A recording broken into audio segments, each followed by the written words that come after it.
እንግዲህ የኛ ሃይማኖትን ማወቅ ትፈልጋለች። ሃይማኖታችን ምንድነው? ኢስላም ነው። ኢስላም ማን የደነገገው ታዲያ ይህን ሃይማኖት እንድትከተሉ ከተባለ አምላክ ራሱ በቀጥታ ራሱ እንደደነገገው ይነግረናል። ሸርዐ ለኩም ሚነ ዲን ማ ወሳ ቢሂ ኑሐን ወለዚ አውሐይና ኢለይከ ወማ ወሰይና ቢሂ ኢብራሂመ ወሙሳ ወዒሳ ይላል።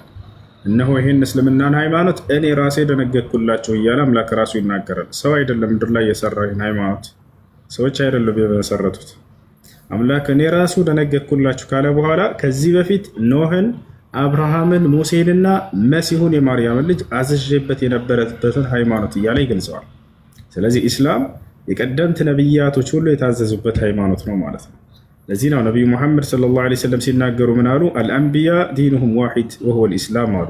ነቢያቶች አንድ ነው ሃይማኖታቸው፣ እርሱም ኢስላም ነው ይላሉ። አምላክ አላህ ሱብሓነሁ ወተዓላ ራሱን እንደደነገገው ለነቢያት ሲነግረን ሌላ ቦታ ላይ ኢነ ዲነ ዒንደላሂ ልኢስላም ይላል። ከእኔ ከአላህ ዘንድ ቀጥተኛው ሃይማኖት ኢስላም ነው ይላል። ወረዲቱ ለኩም ልኢስላመ ዲና ይላል። እስልምናን ሃይማኖት ብቻ ነው የወደድኩላችሁ ይላል። ወላ ተሙቱነ ኢላ ወአንቱም ሙስሊሙን ይላል። አደራ ሰዎች ሆይ ሙስሊሞች ሆናችሁ እንጂ እንዳትሞቱ ይለናል። በሌላ ቦታ ላይ ከእስልምና ውጭ ሌላን ሃይማኖት ይዛችሁ ብትመጡ የትንሣኤ ቀን ወደ ገሃነም ነው የምትገቡት ብሎ ቃል በቃል ይናገራል። ወመን የብተጊ ገይረ ልእስላሚ ዲናን ፈለን ዩቅበለ ሚንሁ ወሁወ ፊል አኺረቲ ሚነል ኻሲሪን አለ። ከእስልምና ውጭ ሌላን ሃይማኖት የፈለገ ሰው ያን ሃይማኖት ይዞ ቢመጣ ከእኔ ዘንድ ተቀባይነት የለውም፣ በቀጣዩ ዓለም ከከሳሪዎቹ ከሲኦል ሰዎች ይሆናልን ማለት። በሌላ ቦታ ላይ አብርሃምን ያዘዝኩበት ሃይማኖት ነው እያለ ይገልጽልናል። ወመን የርገቡ ዐን ሚለቲ ኢብራሂመ ኢላ መን ሰፊሀ ነፍሰህ ወለቀድ እስጠፈይናሁ ፊ ዱንያ ወኢነሁ ፊል አኺረቲ ለሚነ ሷሊሒን ኢዝ ቃለ ለሁ ረቡሁ አስሊም ቃለ አስለምቱ ሊረቢል ዓለሚን። አብርሃምን ሙስሊም ሁን ባልኩት ጊዜ ወዲያውም እነሆ ለዓለማቱ ጌታ ለአንተ ለአላህ ሙስሊም ሁኛለሁኝ አለ። ሙስሊም ማለት ለአንድና ብቸኛ ለሆነው አምላክ ታዛዥ መሆን ማለት ነው። በእርሱ ላይ ቅንጣት ሌላን አካል ሳታጋሪ በነቢያት በኩል የመጣልንን አምልኮ እርሱን በብቸኝነት በመገዛት መፈጸም ማለት ነው። ይሄ ነው ነቢያት ሁሉ ያዘዙት። ሙሴ ሲናገር ጊዜ ምን አለ? እስራኤል ሆይ ስማ፣ ጌታ አምላካችን አንድ አምላክ ነው አለ። መሲሁን በተጠየቀ ጊዜ ጌታ አምላካችን አንድ አምላክ ነው አለ። ስለ አንዱ አምላክ ሊሰብኩና ሊያስተምሩ ነው የመጡት ነቢያቶች። ከእርሱ ውጭ ባዕድ አምልኮን ሁሉ ሊያስጠነቅቁ ነው የመጡት። ሀዛ ሁወል ኢስላም፣ ይህ ነው የነቢያት ሃይማኖት ብሎ ማለት ነው። እና ነቢያቶች ሁሉ ቃል በቃል ሙስሊም እንደነበሩ ይገልጽልናል። ማ ካነ ኢብራሂሙ የሁድያን ወላ ነስራንያን ወላኪን ካነ ሐኒፈን ሙስሊማ ይላል። አብርሃም አይሁድ አልነበረም፣ ክርስቲያንም አልነበረም፣ አጋሪም አልነበረም። ነገር ግን በእኔ በአምላክ ትእዛዝ ላይ ቀጥ ያለ ሙስሊም ነበር እያለ ቃል በቃል ይናገረዋል። ነቢያቶች ቃል በቃል ሙስሊሞች እንደነበሩ ይናገራሉ። ኖሕን ብንወስድ ምን አለ ኖሕ? ወኡሚርቱ አን አኩነ ሚነል ሙስሊሚን ይላል። እኔ ከሙስሊሞች እንደሆን ታዝዣለሁኝ ይላል። አምላክ ያዘዘው ሙስሊም ሁን ብሎ። ልክ እንዲሁ ያዕቆብ ሙስሊም ነበር፣ ልጆችንም ሙስሊም ሁኑ አደራ እያለ ተናዟቸዋል። ወወሳ ቢሃ ኢብራሂሙ በኒህ ወያዕቆቡ ያ በኒየ ኢነላህ አስጠፋ ለኩም ዲነ ፈላ ተሙቱነ ኢላ ወአንቱም ሙስሊሙን። ያዕቆብ ለልጆቹ ምን አላቸው? ኢነላህ አስጠፋ ለኩም ዲን፣ እነሆ አምላካችሁ አላህ አንድ ሃይማኖትን ኢስላምን ብቻ መርጦላቸዋል። ፈላ ተሙቱነ ኢላ ወአንቱም ሙስሊሙን፣ አደራ ልጆቼ ሙስሊሞች ሆናቸው እንጂ እንዳትሞቱ አላቸው ይላል። አየሽ፣ አምላክ ያዘዘው ነቢያቶች ትውልዶቻቸውን የሰበኩት ብቸኛው መለኮታዊ ሃይማኖት ኢስላም ነው። ታዲያ እስልምናን ለተከተለ ሰው በቀጣዩ ዓለም ምን ቃል ገብቶለታል? አምላክ ራሱ አላህ ሱብሓነሁ ወተዓላ እንዲህ ይለናል፣ አለዚነ አመኑ ቢአያቲና ወካኑ ሙስሊሚን ኡድኹሉል ጀና። እነዚያ በአናቅጾቼ በነቢይ ላይ ያወረድኩትን አንቀጽ ያመነና ሙስሊም የሆነ ገነትን ግባ እለዋለሁኝ የትንሣኤ ቀን። ቀጥታ ወደ ገነት ይሄዳል። ነቢያችን ሰለላሁ ዐለይሂ ወሰለም ሐዲስ ላይ ሲናገሩ ምን አሉ?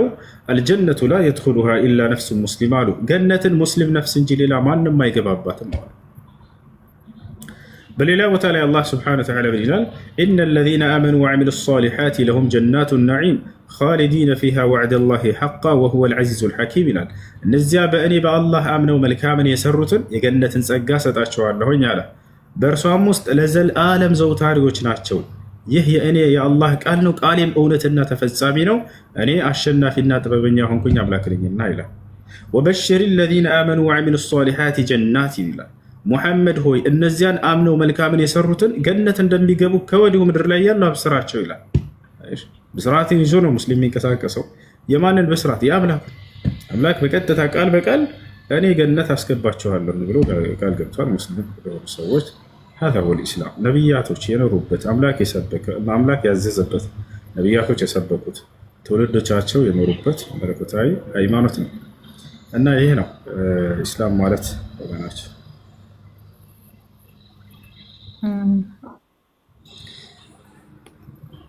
እሺ ለመቀበል ዝግጁ ነሽ እስልምና?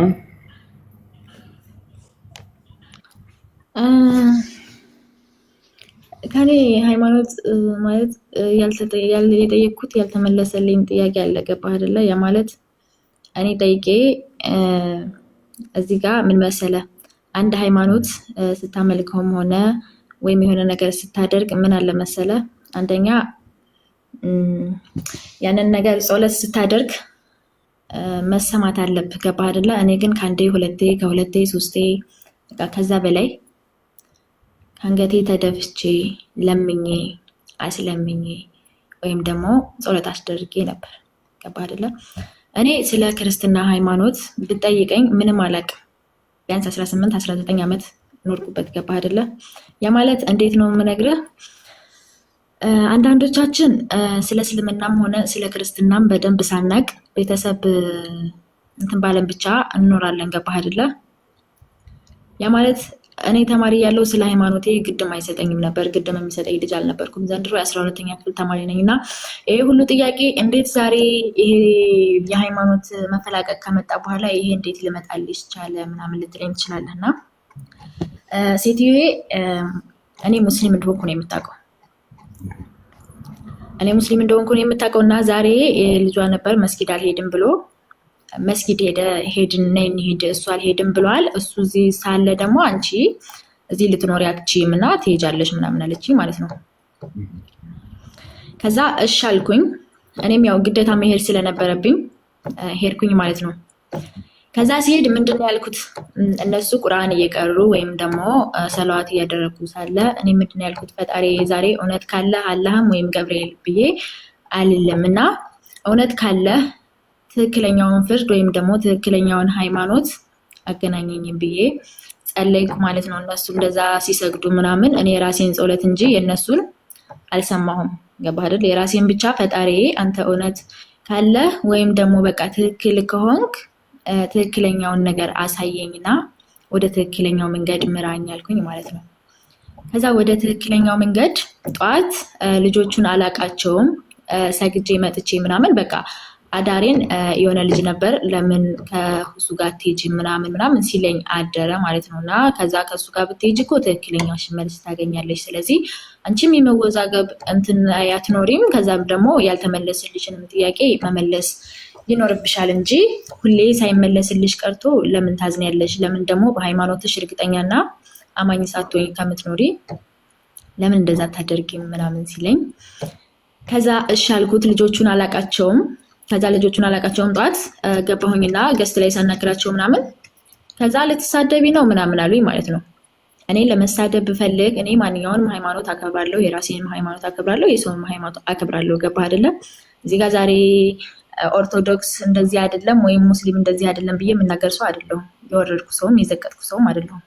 ያ ማለት ደግሞ እዚህ ጋር ብቻ ፈጣሪ ዋናው ነገር የምነግርህ ነገር እስከዛሬ ፈጣሪን ስለምነው ሳማልደው አንድ የሚያገኘሁት መልስ አልነበረም። ዛሬ ግን እኔ አምኜበት ፈልጌው ባይሆንም ሄጄ ፈጣሪ አንተ ትክክለኛ ፈጣሪ ከሆንክ ትክክለኛ ፍርድ የምትሰጥ ከሆነ ዛሬ ወደ ትክክለኛው መንገድ ምራኝ አልኩት ማለት ነው። ገባ? እዚህ ጋር አንተን ስላገኘሁ ትክክለኛው መንገድ እንዳገኘሁ ነው የምቆጥረው። ያ ማለት አንተ ታስረዳኛለህ፣ ከዛ ደግሞ ሌሎቹንም ነገሮች እንዳቅ ታደርገኛለህ ብዬ ስለማስብ ይህን ሃይማኖት እንዴት በአንድ ቀን ምናምን ልትለኝ ትችላለህ። በአንድ ቀን መቀበል ይከብዳል። ገባህ አይደለ? ይህን ሃይማኖት በአንድ ቀን ለመቀበል ወይም ደግሞ በአንድ ቀን እንትን ለማለት ለምን እኔ ከቤተሰቦቼ ጋር ሁሉ የተጣላሁበት ነው። ያ ማለት ከዚህ ጋር ማተብ ስታዋልቅ ምናምን ቤተሰብ ምናምን ይሰማል። ያ ማለት ደግሞ ለምን እንዴት ምናምን የሚል ነገር ይፈጠራል ነው። ከዛ እንዴት ምናምን ተብዬ ነበር ያኔ ማተቡን ሰዋልቀው ምናምን። ለምን እኔ ከዛ ስመጣ ምንድነው ብዬ የመጣሁት ሙስሊም ነኝ ብዬ ነው የመጣሁት። ለምን እዚህ ጋር ሙስሊሞች ካልሆንኩ እዚህ ሀገር ላይ እንደሚያሰቃዩ ነው የማስበው ማለት ነው። በቃ እዚህ ሀገር ላይ ያን ያክል ምቾት አይኖረኝም ምናምን ብዬ ስለማስብ ማተቤን ከዛው በጥሼው ነው የመጣሁት እና ከዛ ያው እዚህ ይዤው ነበር። ከዛ እዚህ ይዤው መጥቼ ምናምን ከዛ እዚህ ይዤው መጥቼ ምናምን በቃ ሴትዮዋ የሆነ ሰዓት ላይ ፈትሻ ክላሴን ብታገኙስ ምን ትለኛለች ምናምን የሚል እንትኔ ማተቤን ያው ፈልጌ ባይሆንም ወረወርኩት ማለት ነውና ከዛ ያንን ወረወርኩት። እንግዲህ ክርስቲያንም ካላችሁ ከታች በጣም ይቅርታ እና ያንን እንትን ወረወርኩትና ስወረውረው ምንድነው በቃ ፈልጌው አይደለም ያንን ሃይማኖት ወይም ደግሞ ያንን መስቀል ማወርወር ፈልጌው አይደለም። ለምን እኔ ማተቤን በጣም ነው የምወደው፣ በጣም እንትን እለዋለሁ። ግን ያው እስካሁን ድረስ ትክክለኛ ፍርድ አልተሰጠውም ነው። ገባህ አይደለ? ለምኜው ስለ ክርስትና በደንብ ልወቅ፣ በቃ ስለ ሃይማኖቴ በደንብ ማወቅ እፈልጋለሁ። ለምን እዚህ ጋር አንድ ክርስቲያን መስቀል ስላንጠለጠለ ብቻ ነጠላ ለብሶ ቤተክርስቲያን ስለሄደ ብቻ ክርስቲያን አይባልም። ሙስሊምም ደግሞ ኢጃባ አድርጋ ስለሄደች ብቻ ሙስሊም አትባልም። ስለ ሃይማኖቷ በደንብ ማወቅ አለባት እና ከዛ ስለዛ ነገር ስለሆነ ብቻ ያንን ነገር ሳደርግ እስካሁን ድረስ ከማንም ክርስቲያን ጋር ወይም ደግሞ ከኦርቶዶክስ ጋር ኖር ያለው ግን ደግሞ ለዚህ ለጥያቄ እንዴት ነው አንቺ እንዴት ለምን እንደዚህ አትጂ ምናምን ብዙ ጓደኞች አሉኝ የሰንበት ተማሪዎች ምናምን። እኔ ግን ለምን እዛ አልሄድም? እዛ የሚሄዱ ልጆች ሁሉ ያስጠሉኝ ነበር። በቃ እነሱ ጓደኞቼ ከሆኑ እነዛ ልጆች ለመራቅ እንጂ ያን ያክል አልቀርባቸውም ነበር። እነማዘር ለምን አትሄጂም አንቺ ሁሌ እንደዚህ እንደሆንሽ እንደተንዘላዘልሽ ምናምን ገባህ አይደለ? ያንን ነበር ቤት ስም ያለኝ። በቃ እኔ ዘልዛላ ሆኜ ወይም ደግሞ በቃ ቤተክርስቲያን መሄድ እፈልጋለሁ፣ ግን በቃ እኔ ማስበው ሰይጣን እንዳገደኝ ነው። ገባህ አይደለ? እና በቃ እንደዛ አድርጌ ምናምን ስለማስብ አሁን ላይ በቃ የተመለሰልኝ ነገር ወደ ዋናው ነገር ስመጣለህ እስከዛሬ ሳመልክበት የነበረው ሃይማኖት ስለምነው ሳማልደው ያልተመለሰልኝ መልስ ወይም ወደ ትክክለኛው መንገድ ያልመራኝን ነገር ዛሬ ላይ ባላምንበትም በግዴታ ሄጄ ፈጣሪ አንተ ትክክለኛ ፈጣሪ ከሆንክ ፍረደኝ ማለት እዚህ ጋር ምን መሰለ፣ እኔ ስትሄድ ሴትዮዋ በጣም ነበር ያናደደች። ለምን ከሰው ሀገር መምጣቴ ምናምን እያልኩ ነበር የመጣሁትና ከዛ መስጊድ ሄድኩኝ። መስጊድ ሄጄ አዛን ሲል ራሱ ሴትዮዋን ነው ንቅ ያደረኳት። ለምን እኔ ከዚህ በቅርበት በሩቅ አዛን እሰማለሁ እንጂ ከቅርበት እዛው መስጊድ ውስጥ ሆኜ ሰምቼ አላውቅም አዛንና ከዛ አዛን ሲል በቃ የሆነ ሴትዮዋ ንቅስ አድርጋት አንቺ ምንድነው አዛን ሰምተሽ አታውቂም እንዴ ምናምን ስትለኝ አይ እኔ መስጊድ ገብቼ ስለማላውቅ ለዛ ነው አልኳት። ለምን እሷ ስሜ ብሌን ነው የሚባለው እና ከዛ ብሌን ስምሽ ብሌን ነው፣ ከዛ ደግሞ ሶላት አሰግጅም፣ ለምን ሁሌም ለምን ሶላት አሰግጅም፣ ለምን እንደዚህ አትይም ትለኝ ነበር ሴትዮዋ። በጣም ጥሩ ሰው ነች እና ሶላት ብሰግጅ እኮ አሪፍ ነው፣ እኔ ራሱ በትርፍ ጊዜ ቁርአን አስቀራሻለሁ እና ለእኔም አጅር አለው ለአንቺም ደግሞ ምናምን ትለኛለች። እና ከዛ በቃ እሷንም ከንትን አልቆጥራትም። ግን በዛሬ ባየሁት ነገር ወይም ደግሞ በዛሬ ፈጣሪ ሰምቶ ከንተ ጋር ባገናኘኝ ነገር የእውነት ከምነግርህ በላይ ከማስበው በላይ እስከዛሬ ከጠየቅኩት ጥያቄ በላይ ዛሬ ላይ በቃ ብዙ ጥያቄ ፈጥሮብኛል። ለምን ጥያቄ ፈጠረብኝ? አንደኛ በቃ እኔ አላህ አንደኛ እዚህ ጋር ኦርቶዶክሶችን በእንጨት ያመልካሉ ምናምን እንደሚባለው በድንጋይ ያመልካሉ፣ ሙስሊሞች በድንጋይ ነው የሚያመልኩት ይላሉና ከዛ ስለዛ ነገር ስለሆነ በቃ ያንን ነገር ይዘህ ነው የምታድግና ብቻ ብዙ ከባድ ነገር አለው። ግን ብቻ እኔ ምን እንደምልህ አላውቅም፣ ቃላት ነው የሚያጥረኝ። ዛሬ ላይ እንደዚህ ሆንኪም ብዬ ሌላ ነገር ማምጣት አልፈልግም፣ ግን ብቻ በውስጥ እናወራለን እና እንደዛ ስለሆነ እስልምና ሃይማኖትን ለመቀበል የእውነት አንዴም ሁለቴም ሳይሆን በቃ በጣም ከምነግርህ በላይ ዝግጁ ነኝ። ያ ማለት ግን ይህንን ስለነገርከኝ ብቻ ሳይሆን እኔ ስለ እስልምና የሚያሳውቀኝ በደንብ እንድታሳውቀኝ እፈልጋለሁ። ገባህ አይደለ? እኔ ሌሎች እስላሞች ልጆች አውቃለሁ፣ ሙስሊሞች ልጆች ቁርአን የቀሩ ሶላት የሰገዱ ምናምን አውቃለሁ። ግን ደግሞ አንተ በደንብ ታውቃለህ ብዬ ያሰብኩት ለምን እንደሆነ ታውቃለህ? አንደኛ ለራስህ ሃይማኖት ብቻ ሳይሆን ለሁለቱም ሃይማኖት አነጻጽረህ ነው እንትን የምትለውና በቃ አንዳንዴ ሚዲያ ላይ ስትሆን ሶሻል ሚዲያ ላይ ስትሆን እዚህ ጋር ወይ ለፎሎ ያደርጉታል ወይ ለሆነ ነገር ያደርጉትና የራሳቸውን ሃይማኖት ብቻ ነው ገልብጠው የሚያሰሙት ማለት ነው። ገባህ አይደለ? ክርስቲያኖቹ ሙስሊሞቹ። ለምን እዛ ጋር መጀመሪያ የሄድኩባቸው ልጆች ምንድነው ያሉኝ? አንቺ ትክክለኛውን ሃይማኖት መኖር ካለብሽ ትኖሪያለሽ፣ ካልኖርሽ ደግሞ አንቺ እንደውም ክርስቲያን አትመስልኝም ምናምን ያሉኝ። ያ መሆን የለበትም። ሲቀጥል ያው ይህንን ከጥፋት ብቻ ባልወስደውም ግን እንደዛ መሆን አልነበረበትም። ግን ችግር የለውም። ለምን እኔ ከዛ ከኦርቶዶክስ ልጅ ጋር መጣላት የማልፈልገውን አጣልተውኛል። ገባህ አይደለ? እኔ ፈልጌው ወይም አስቤበት ሳይሆን እንደዛ መሆን የለበትም ማለት እዚህ ጋር የትኛውን ሃይማኖት ወይም ደግሞ የሰው ልጅ ምን አይነት ነገር ይዞ እንደሚመጣ አይታወቅም። ገባህ አይደለ?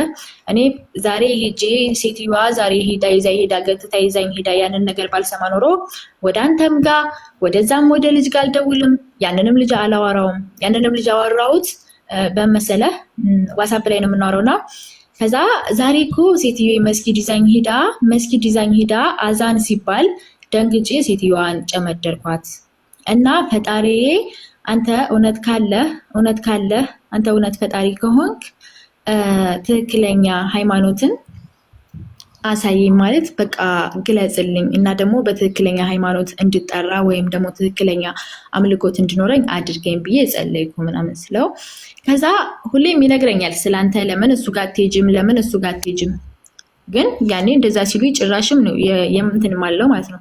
ለምን በቃ እሱን እንደ ጥላቻ አንተ የራስን ሃይማኖት እንትን ለማለት የሰው ሃይማኖት እያነቅ ምናምን ያንን ነገር ነው እናምለው። ከዛ ዛሬ ግን ምንም ሳይለኝ ልጁ አንድ ቃል ብቻ ያንተን ነገር ነገረኝ። በቃ ሁሱ ብለሽ ሰርች አድርጊ ምናምን አለኝ። ሰርች አደረኩ። በስምህ ብዙ ልጆች አሉ። ያው በስምህ ብዙ ልጆች ቢኖሩም ያው ፈጣሪ ብሎ አገናኘኝ ማለት ነው። ለምን እኔ ሁሱ ብዬ ከ10 ምናምን ልጅ በላይ ነው ፎሎ ያደረኩት። በቃ ያንተ እየመሰለኝ ለምን አንድ አይነት ቪዲዮ ስለሆነ የምትለቁት ያን ያክል አይለይምና ከዛ ሁሉንም እንደዛ አድርጌ ምናምን አደረኩኝ። ከዛ መጨረሻ ላይ እነዛ ልጆች ጋር ገባሁ። እነዛ ልጆች ጋር ስገባ ያጸብም ቢኖርም አንተን እንዳገኝ እረዳኝ ማለት ነው። እና ከዚህ በላይ ያው የማምንበት ነገር የለም ማለት ነው። ዱዓ ባደረኩበት ወይም ደግሞ ጸሎት ባደረኩበት ሰምቶኝ ከዚህ አድርሶኛል። ስለዚህ ያው እሺ በጣም ጥሩ።